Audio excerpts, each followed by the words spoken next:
Morjesta Paviaani. Mä en osaa ikinä muuten katsoa tätä varmaan oikein tähän kameraan. Tää on jotenkin hämmentävää mulle. Mä oon väärä aikakauden ihminen tekee näitä. Jes, mä lupasin kertoa vähän tuosta leffaprojektista, mitä mä aloin tekemään. Taas niin kuin osa 2. Lupasin, että tää tulisi jo viime viikolla, mutta eipä tullut. Tulee nyt. Kun on päässyt taas yhden pienen vaiheen eteenpäin. Elikkä mulla on tämmönen vihko, mihin mä kirjoittelen. Kaikki jutut. Oli ne sitten biisin sanotuksia tai elokuvajuttuja tai omia ideoita. Ihan mitä tahansa. Mä kirjoitan kaiken tohon ja kohta se on täynnä ja täytyy ostaa uusi. Mutta eikö ole harvinaisen kornin nimi, mutta mä en ihan oikeesti ostanut tätä tämän nimen takia. Jes, eli nyt on leffan teossa siinä vaiheessa, että olen saanut purattua kaikki kohtaukset, eli kirjoittelin eka käsikirjoituksesta ylös kaikki, missä voisin kuvitella mua tarvittavan, ja sitten aloin kirjoittaa uudestaan niitä, että mitäköhän niissä mahdollisesti täytyisi tapahtua. Että mä en voi kertoa tietenkään sit kässarista mitään, mutta otetaan nyt tämmönen kuvitteellinen idea, että käsikirjoitus lukee vaikka, että jotain potkastaan päähän, niin sitten täytyy miettiä vähän, että miten se tapahtuu ja millä jalalla ja minkälainen reaktio sillä toisella tulee. Jos te katsotte leffoja, niin oikeastaan aika paljon, ehkä jopa enemmän tekee se kaverin reaktio sen itse actionin, eli jos toista potkastaan päähän, jos sen pää ihan pikkusen vaan heilahtaa, niin siitä tulee tietynlainen vaikutelma, ja sitten jos potkastaan päähän sillä että se lentää 900 astetta rullate ilmassa, niin siitä tulee toisenlainen vaikutelma. Se on hyvinkin tärkeää. Mä edelleenkin alle viivaan vielä, että mä oon ihan keltanokka näissä. Että jos tätä nyt katsoo joku joka on kova ammattilainen, niin olen aloittelija. Mutta, eli kerron kuitenkin, mitä mä teen. Eli nyt ne on kaikki kohtaukset kirjoitettu ylös, missä kuvittelen mua tarvitsevani tai mua tarvittavan. Ja just juttelin ton tuottajan kanssa.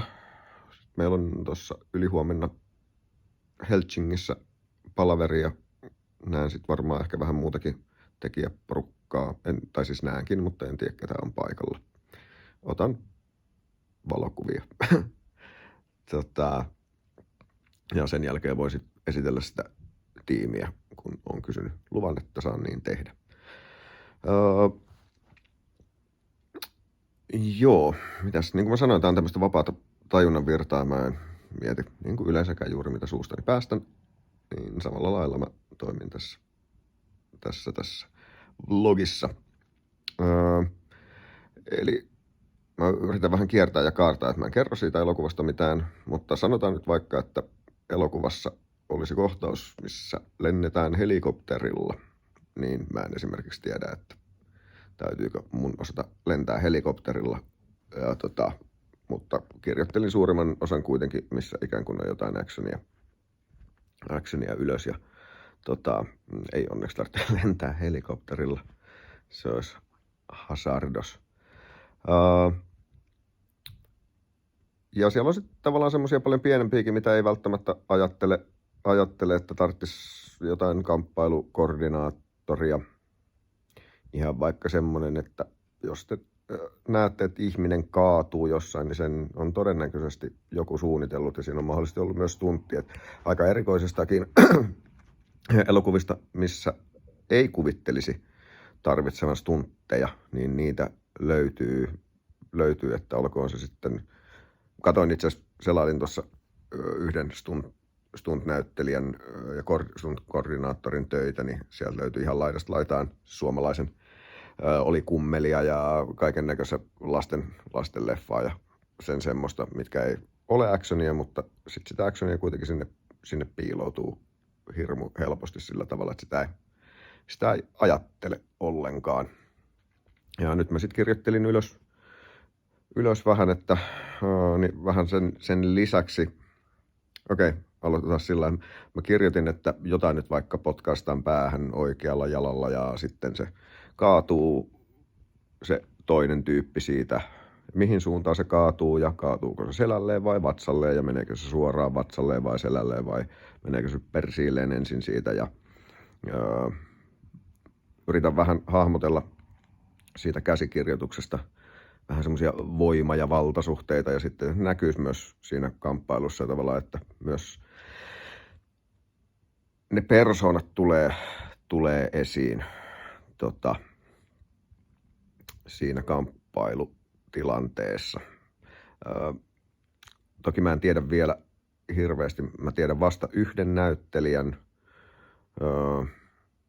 joka on loistava näyttelijä, mutta se on ainut, kenen mä tiedän. Sitten kun mä saan tietää muita näyttelijöitä, niin pääsen porautumaan vähän vielä paremmin, että miltä heidän toimintansa voisi näyttää, miltä he näyttävät itse ja miltä heidän roolihahmo näyttää ja minkälainen se roolihahmo on, niin mahdollisimman paljon yritän, että se ei näyttäisi missään nimessä irralliselta, vaan että ne tapahtuu silleen tosi luontaisesti.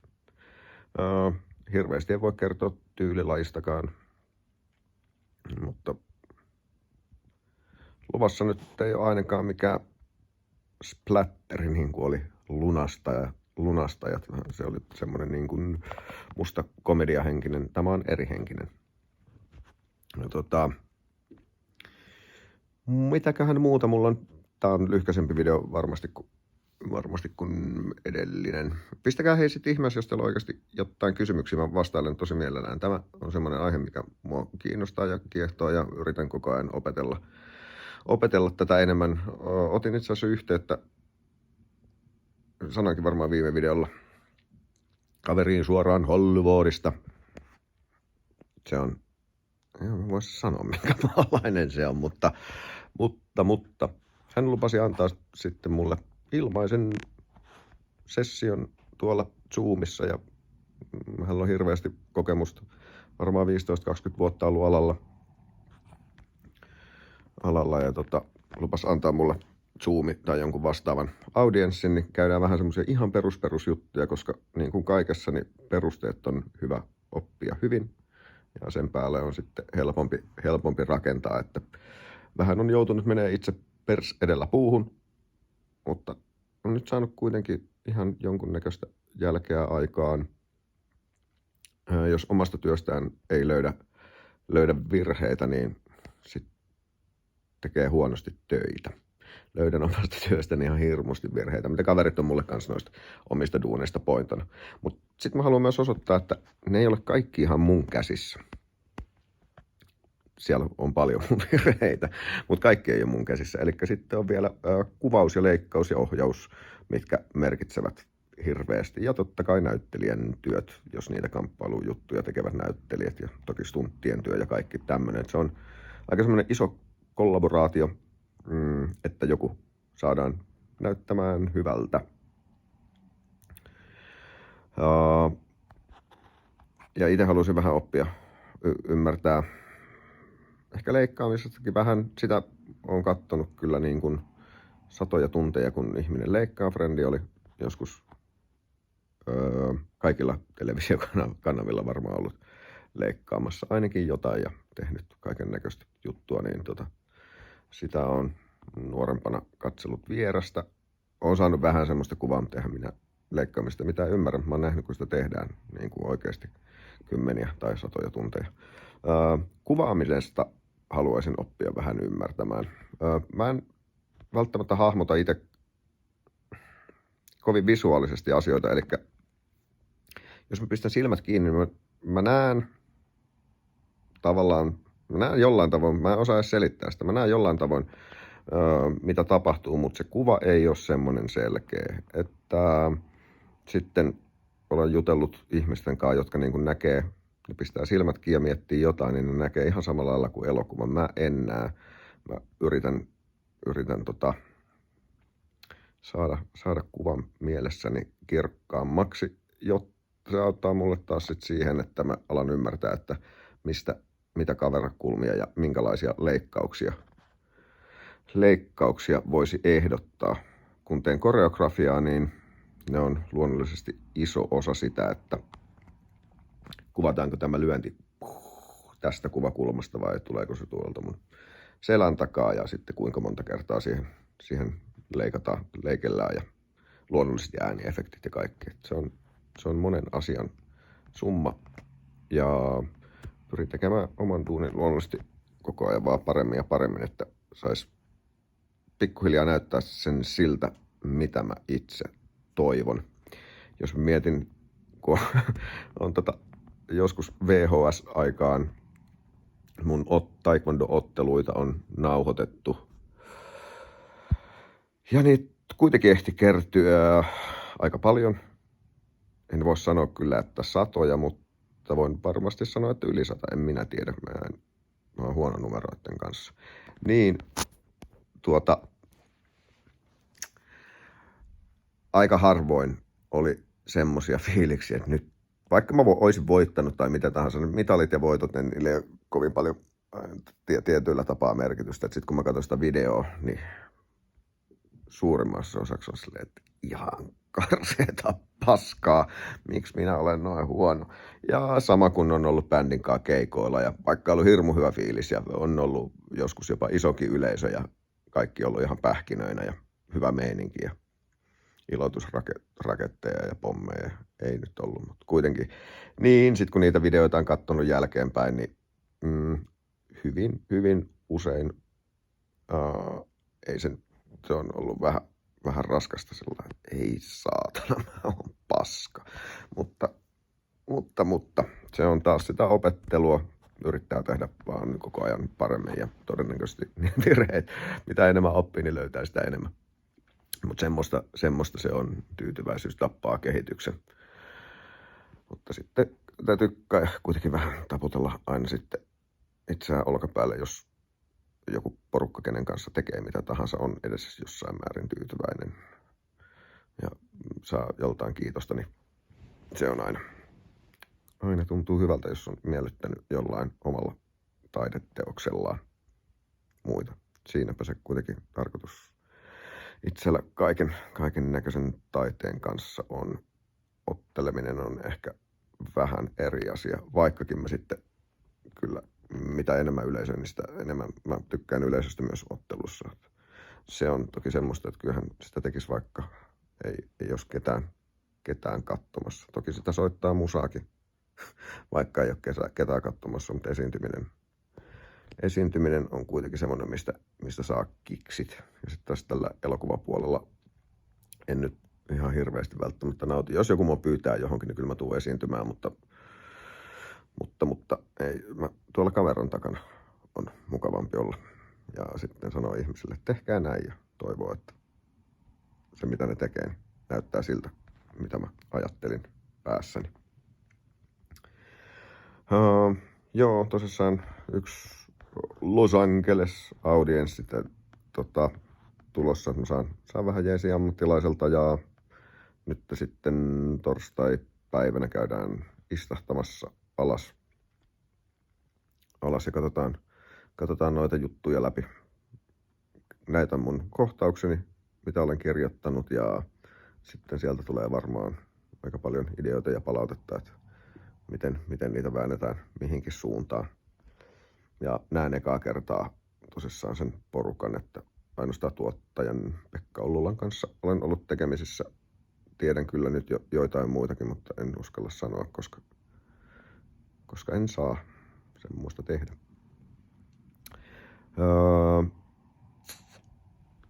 Joo, ehkä mulla on itsellä kanssa pieni ongelma, että mä en voi avata tätä vihkoa.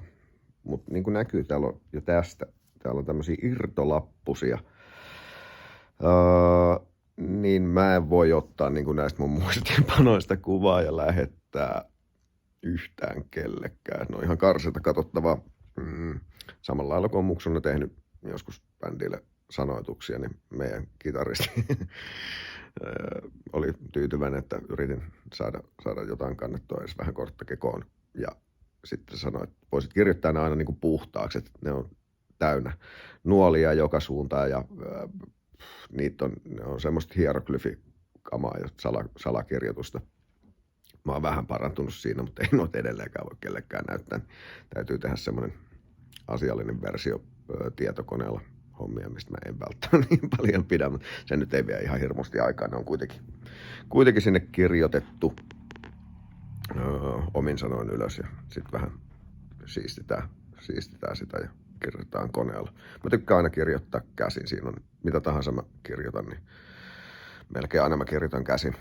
Se, että mulla on kynä kädessä niin, ja paperi edessä, niin no sitä ensinnäkin paljon mukavampi tuijottaa. Ja en mä tiedä, jotain taikaa siinä on. Se on luovempaa, en tiedä miksi, mutta tuntuu vaan siltä, että sen kynän kautta tulee fiksumpaa juttua, jos niin voi sanoa. Tähän hätään ei taas varmaan muuta. Nyt mä vielä jatkan sen verran ton tekemistä, että koska mä oon kirjoittanut kaikki niin sanotusti auki, eli siellä lukee sitten, että ketä potkastaa ja mihin potkastaan tai ketä ammutaan singolla naamaan ja mitä sen naamalle sitten tapahtuu. Niin nyt ne on kirjoitettu ylös. Nyt mä vielä ikään kuin katon kohtaukselta sillä tavalla, että oikeanlaista musaa korviin, mikä sattuu inspiroimaan ja sopii ainakin omasta mielestäni siihen, ei välttämättä se elokuvan tunnelmaan, mutta tuo mulle semmoisen oikein tunnelman käyttää mielikuvitusta jossain kohtauksessa, niin sit silmät kiinni ja yritän pyörittää sen kohtauksen 1,000,000 kertaa päässäni läpi. Ja sitten mä voin vielä vähän tarkentaa ennen puhtaaksi kirjoitusta niitä, jos saan hyviä idiksiä lisään, miten ihmistä voi sattua. Se on mielenkiintoista. Joo, tämä tässä edelleenkin. Nytkin oli, en tiedä paljon siellä olisi ollut. Koska siellä oli joku 70, 80, 90, en tiedä, ihmisiä katsoneet edellisen. Kiitos paljon. Tämmöistä nyt en tekisi itselleni, vaan teen teille, ketkä te katsotte. Niin heittäkää kommenttia, kysykää, dissatkaa, kehukaa, ihan mitä tahansa. Niin jutellaan kommenttikentässä. Jep. Nytten kello näyttää 18 minuuttia paskan jauhantaa, niin eiköhän tämä riitä. Ja kiitos kaikille katsojille. Ja tässä vaiheessa täytyy sanoa, että seuratkaa tätä ja tykätkää ja sen semmoista. Jep.